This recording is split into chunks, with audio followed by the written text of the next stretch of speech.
Assurance and Advisory at Fortran.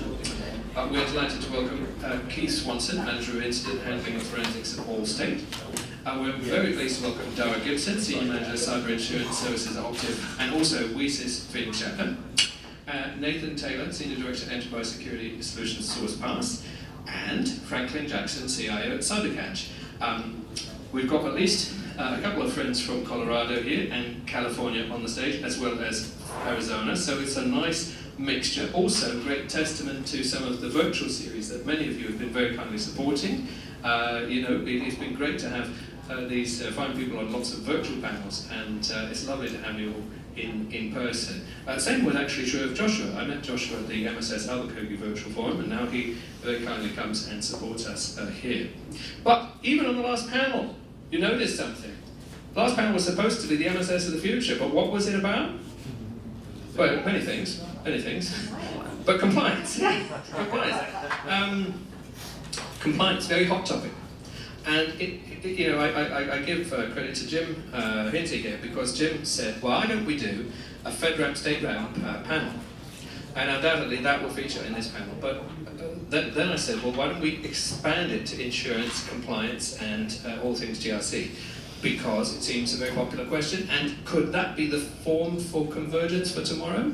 Is the real convergence legal, actuarial science, insurance, and security? Anyway, because don't forget, this is all about convergence. So, that's enough about me. Dara, why are we talking about compliance, and what does it mean when we say it? Because there's a lot of people that seem to have job titles. I'm the head of compliance, I'm the head of GRC. What is it? It's looking at somebody else being held accountable, as what we mentioned earlier. Looking at the compliance aspects, and it used to be check the box, do I do this, and it translated into, I checked all those boxes, I'm secure.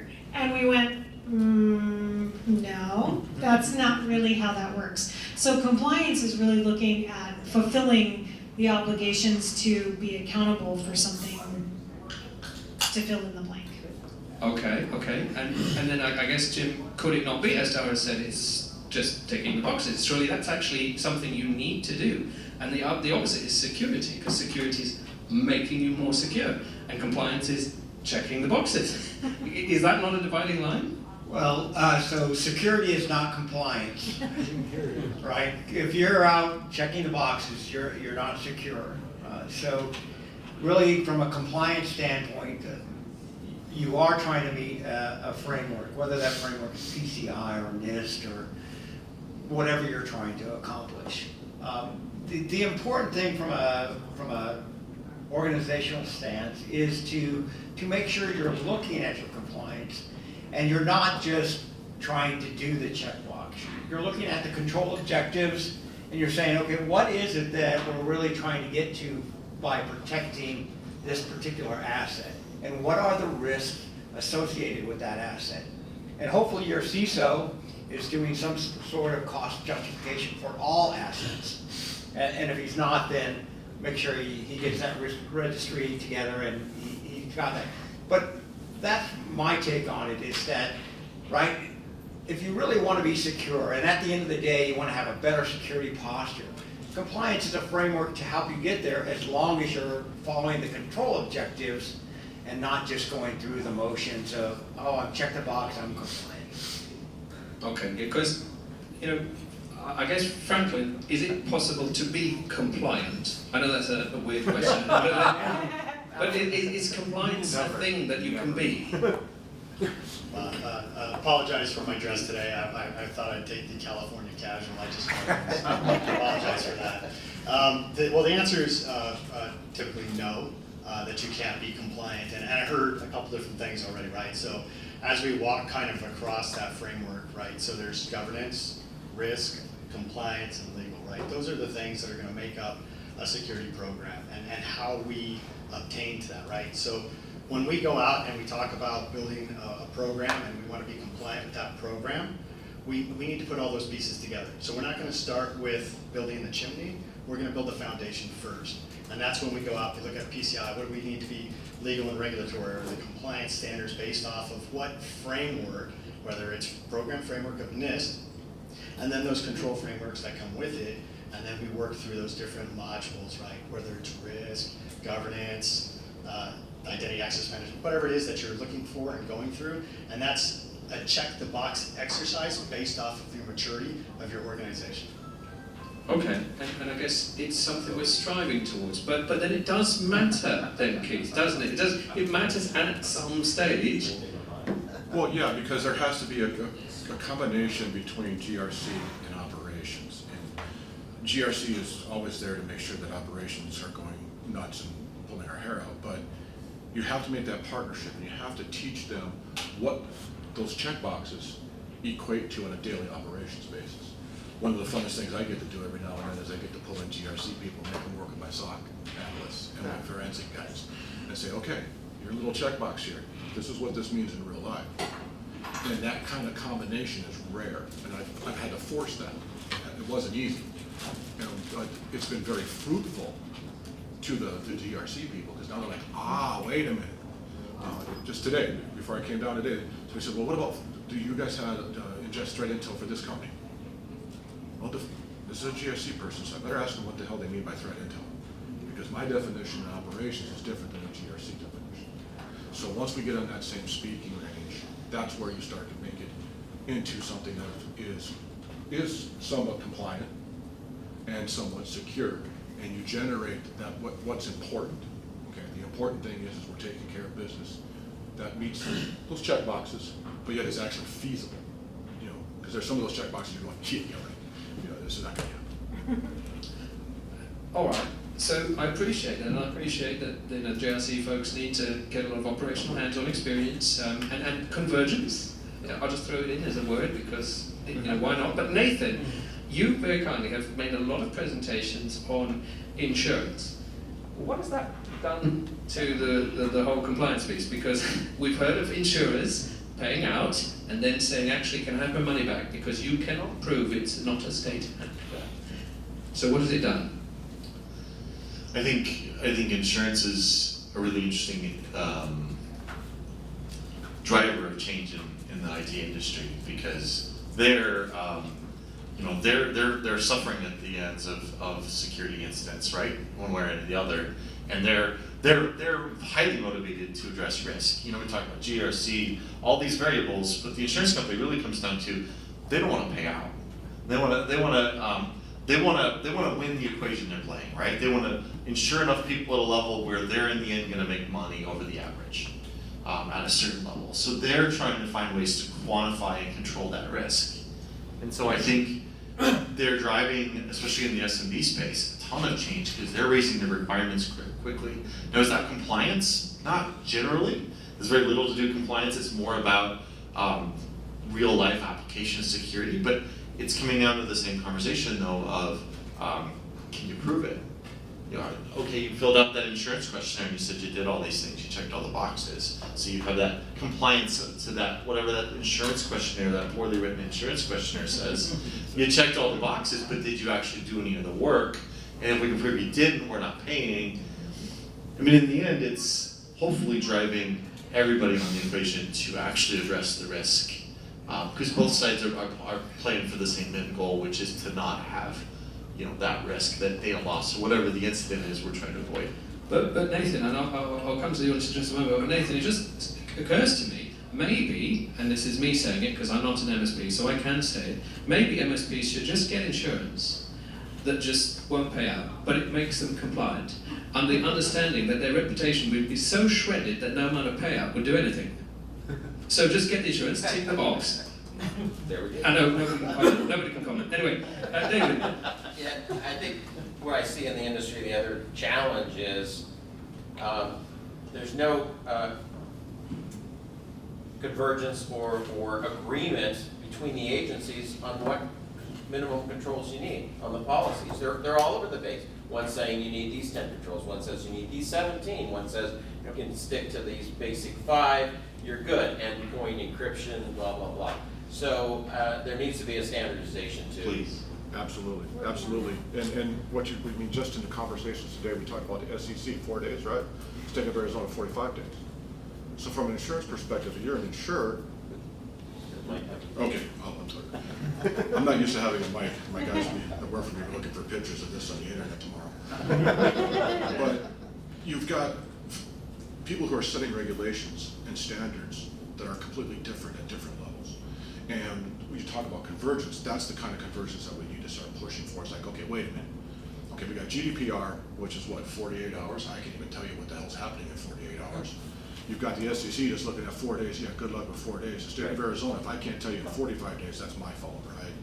So there's that reality that gets baked into all this. 30-day review. Yeah, exactly. So somewhere in there, we're going to have to, as leaders, grab this and say, we are going to make a standard, right? And if we're going to do business, this is the standard. And from an insurance perspective, we don't write, my company doesn't write cyber policies. Sorry, I'm not supposed to talk about that. Okay, but the thing is, a cyber insurance policy is to transfer risk to an insurance company. Well, if an insurance company comes in with a stack this deep that you have to comply with, that's not going to happen. It's more important. It's more going to cost you more to get in compliance to make the insurance. So there's all this thing that comes into play. So somewhere we've got to start pushing for a convergence of all of these frameworks, a convergence of these rules. Yeah, because you're seeing the costs go up on, Oh, God, on yeah. policies because they don't want to take the policy, Nope. so they're jacking it up and yeah. So. The cyber risk is huge. Nobody wants to insure cyber. And it's the underwriters as well. The underwriters are just not going to underwrite it. Elliot, what do you think? So it strikes me that a lot of this is it happens after the fact. You've already been attacked. The damage has already been done, and this really smells of allow, deny versus deny, allow, where we're trying to just stop the bad things. But there's an infinite number of bad things, and I'm wondering, like the last panel we talked about the proliferation of acronyms. Is it time to start looking at simplifying rather than adding more complexity? And I know CISA just announced their Secure by Design initiative this year, and there's no teeth behind it yet, but they're saying, look, we're getting really sick of trying to secure these unsecurable systems. Like, you need to do better and build properly. So does anyone see a shift toward MSSPs, or really anyone in the whole industry, making secure software, simplifying systems, removing pieces, rather than just trying to heap more complexity on, which is obviously not working? Yeah, please, God, please let that happen. I will say from a customer perspective, we are getting more requests to help them fill out the insurance risk assessment so they can hand that over to the insurance company. It used to be a few pages, and now we're looking at like 75 pages worth of, okay, this, you have to detail your environment in order for us to insure you.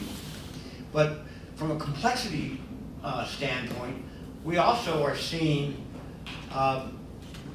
when a convergence of, hey, you're in the data center, you're doing a FedRAMP assessment, can you also do the ISO assessment at the same time, so that we can combine those and simplify what we're doing from a compliance standpoint. So that is one convergence point that is happening for complexity.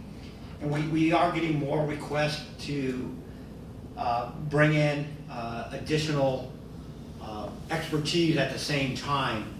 Do your ISO, do your FedRAMP, and if you have PCI as well, do the PCI. All from that one point, because a lot of the controls are the same. It's just a matter of putting it in the right report and then handing over, okay, here's your PCI report, here's your NIST report, here's the other report. Yeah, I was going to say, I think when we look at it, right now we're talking about risk, right? And what are the things? It's about qualifying, quantifying the risk within your environment, right? And that's how we get cybersecurity insurance. But there's a lot of pieces in there, right?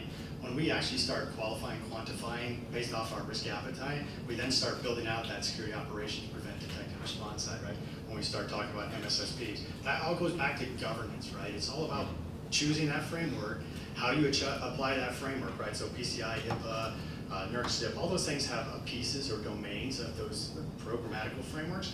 Those have to be realized first, right? So when we talk about compliance, compliance is really where you start.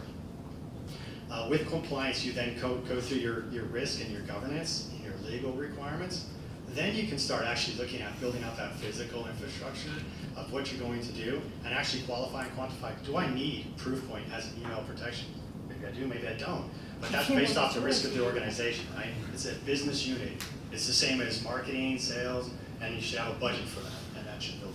And I tell you, let me give this to Dara, but before I do, tomorrow we're going to have a lot more of our physical security colleagues, and they don't know, and like I said, because they're not in the room, they don't know that CMMC has a whole few bullet points dedicated to them. They don't know it.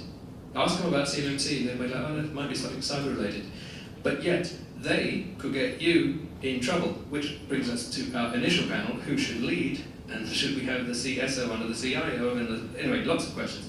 Dara, moving it along, we're talking compliance, and often on the MSS series that we've done online, we had an interstate panel. Rusty, you've always been on an interstate panel with other geographies, and we said, does it make sense to operate between states, interstate?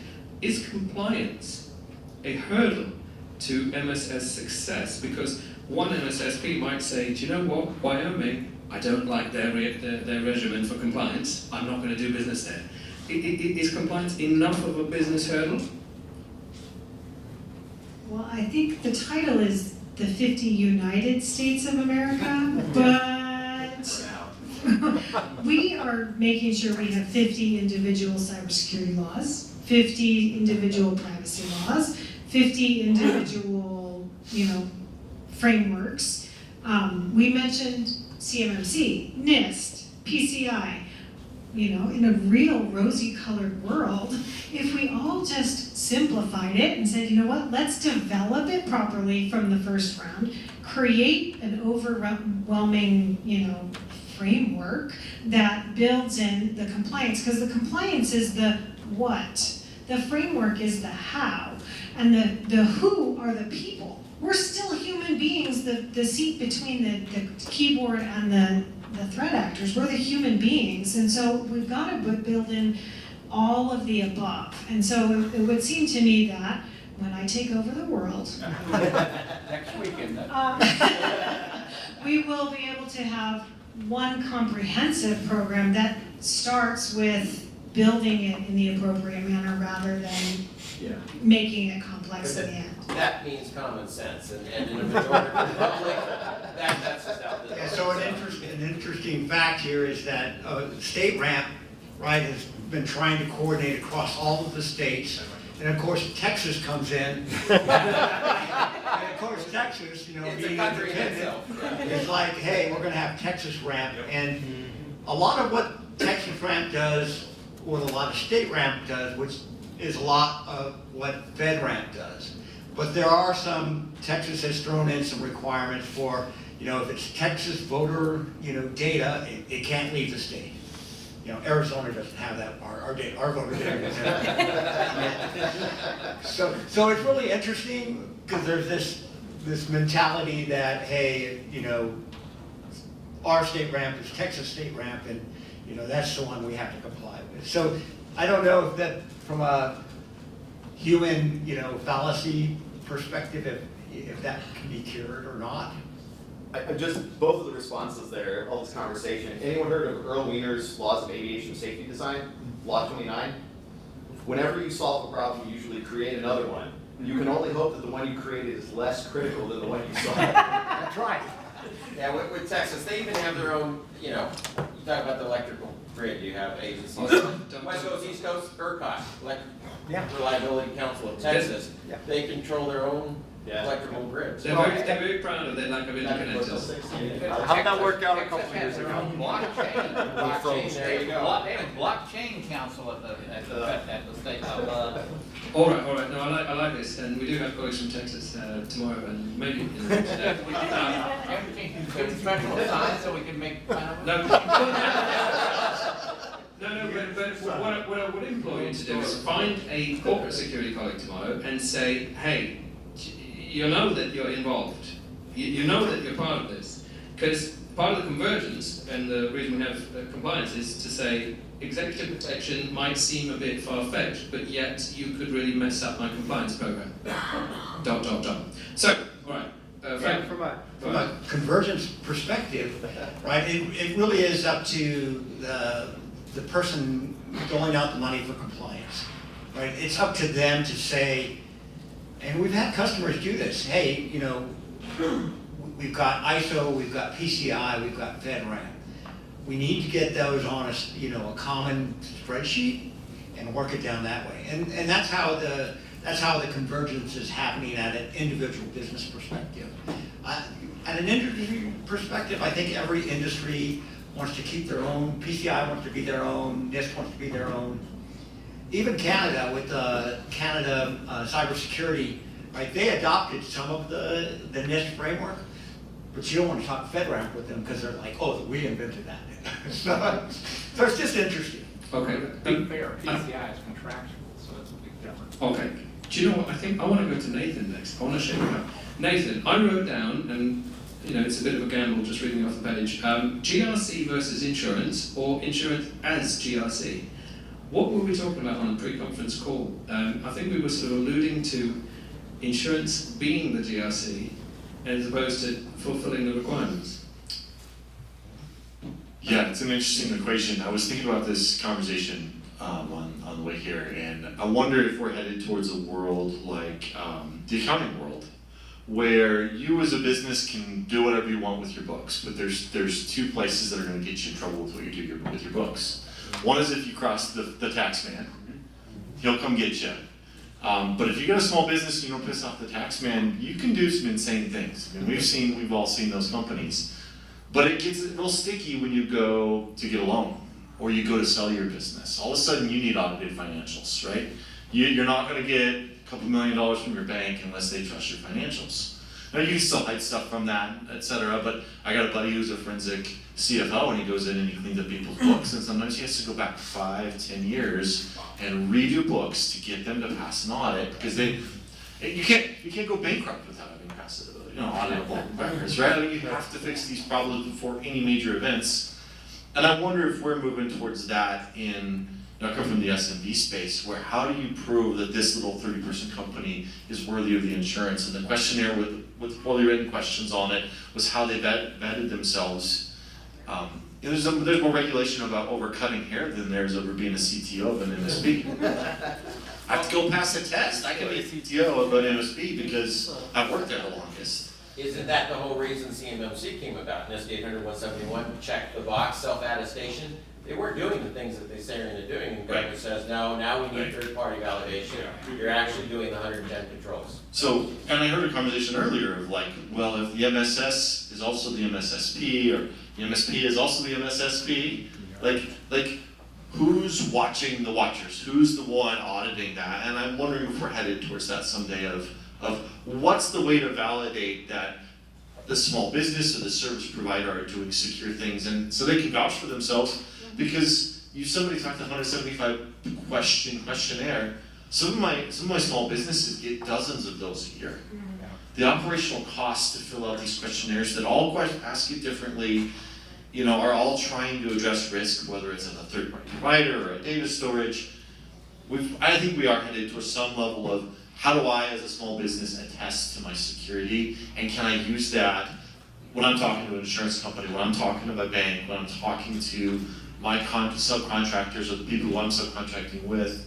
I don't know that there's an easy answer, but I think the insurance companies are going to drive some of that at some point of, these are the things we're willing to accept as validation of your security. Well, And the abuse issues they're causing from the amount of alcohol you have to purchase to fill out those forms, and now there's no support system for that. Well, and as a security professional, the security professional in me agreed with that 100%, right? So I come every day, I wake up and I look at my clients and I say, you know what, I'm coming with the security mindset, but I also speak insurance. So I have the opportunity to bridge those communication gaps and allow that to be that point of conversation. So when they go to their broker, I can say, you know what, we've already helped you. We filled out multiple applications, so you didn't have to spend weeks and weeks and weeks on end, because a lot of them are asking the same questions, even though they're very poorly written. Well, and that goes back, prior to this role, I was working in consulting. I had a momentary lapse in reason. But we worked with a lot of the different cyber insurers. And they would come to us and they would say, well, all these SMBs that are getting whacked by all these ransomware crews, what kind of questions do we need to ask them? So it just depends upon who's advising them before we can get to this point. Because sooner or later what's going to happen is that the insurance companies that are writing cyber insurance are going to have to get together and they're going to have standards. That's the bottom line, because these 170-page, 12-page, 10-page, you know, who gets to say, oh yeah, your risk is good. Oh yeah, yours isn't, but yours is, right? And so you're going to see that convergence there in the insurance industry. That's Who's going to drive that, Chubb? I mean, is it going to be the big Chubb ones? is a big player. Allianz is another big player. You're going to see these guys that are going to drive this because they're losing money hand over fist on cyber insurance. Yeah. Is he handing out $100 bills if you mention convergence? No, but yeah, the Chubb, these guys, the big boys in the cyber insurance world, they're going to start pushing this because it's not my company. We're a giant company, worldwide, global, that's getting whacked all the time. It's your SMBs. Yeah. And when we talked about architects before, you go to talk to some of these SMBs and you say architect, they're thinking, oh yeah, Vanderlei Industries from a Seinfeld, right? They don't know what the hell an architect is. That's a guy who does buildings. Yeah. So that we have to push these standards. We have to talk about them from every aspect: GRC, insurance, operations, SMBs, enterprise. It has to get simpler. Either that or they'll do away with cyber insurance altogether. They're going to stop writing. Yeah, They'll stop writing. they're not going to pay, are they? If you think about the pandemic, the business interruption insurance, they were fully covered, and yet how many people got their business interruption insurance paid out? Yeah. You know, even though we're fully compliant. Anyway, Chris, at the back. What about the convergence of the insurance companies now owning the MSSP? I'm competing against them every day now, where they'll lower your insurance cost if you use their MDR or their MSSP. Well, that's How do you being, feel about that? Or their IR is the response to it. and That's different. that's being driven by a partnership between the consulting firm and the insurance industry, because they work hand in hand. There's an They're entire. owning the MSSP now, they own it. Yeah. Right. They're like 100% owned. What they've done is they've gone out and they've bought the MSSP. Yeah, fun fact, some of the big fours, you know the big four, I'm not going to say which one they are, but there's four of them. I don't know if I've told anyone this, but they literally, they came to me and they said, Bill, do you know any MSSPs that we can buy? Wow. And this was 2015, 2016. I said, no, I don't know. Like, who am I? Like, they were that eager. Anyway, we'll probably That's say. what you're talking about there is being driven from the insurance side of the business, where they have more control now. Yeah. They have control over Managing their risk. managing the risk. Because we're going to transfer our risk over to the insurance company. They're going to manage the hell of it because they don't want to pay out, and they've been paying out. When I was working at the consulting company, they were paying out large chunks of change, not only to us, but the ransomware crews. And all this stuff was going down, and they're like, man, we're bleeding money right now. So, But is it a conflict of interest at that point though? Like you're securing what you're insuring? Yeah, I would say it is. Yeah, well, I would say it is. When does that ever stop? The next step is telcos bundling MSSPs because in Africa they are. Vodacom is bundling MSSP services for mobile providers. Yeah, I won't say what companies they're doing here, but there's some MSSPs that are being bought out by telcos in California right now. so we're talking about these huge lists of, compliance checkboxes. Is there any ranking? Has there been any study done to say this one actually reduced incidents versus this one's meaningless and never stopped anything? No, because everybody